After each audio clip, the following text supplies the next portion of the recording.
நான் உங்களுக்கு எத்தனை வாட்டிப்பா கால் பண்றது? ஒரு 15-20 வாட்டி கால் பண்றேன், இவன் காலே எடுக்கல.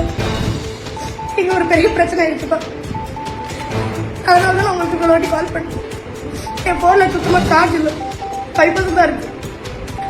அதனால தான் உங்களுக்கு இந்த வீடியோ இப்போ போடுறேன். நீங்க எங்க ஹாஸ்பிட்டல்ல ஜோயல்னு ஒரு பொண்ணுக்கு டெலிவரி பார்த்தாங்க.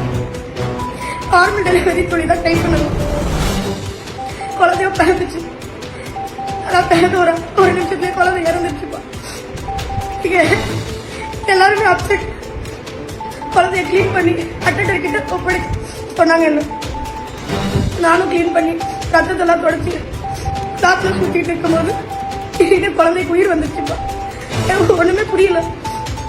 நான் வேகமா அந்த குழந்தைய வச்சுட்டு டாக்டர் கூப்பிட்டு போயிருந்தேன். டாக்டர் அட்டண்டர் கூப்பிட்டு வந்து பார்த்தா அந்த குழந்தை அங்க இல்லை. நாங்களும் வெளியெல்லாம் தேடி பார்த்தோம், வார்டுக்குள்ள யாருமே வரல. சிசிடிவி ஃபுட்டேஜ்லாம் செக் பண்ணோம், ஆனால் அந்த குழந்தை அங்க இல்லை. இப்போ குழந்தையோட ரிலேட்டிவ்ஸ்லாம் நான் தான் அந்த குழந்தை ஏதோ பண்ணிட்டேன்னு என் மேல பழி போடுறாங்க. எனக்கு என்ன பண்றதுன்னு தெரியலப்பா. ரொம்ப பயமா இருக்கு.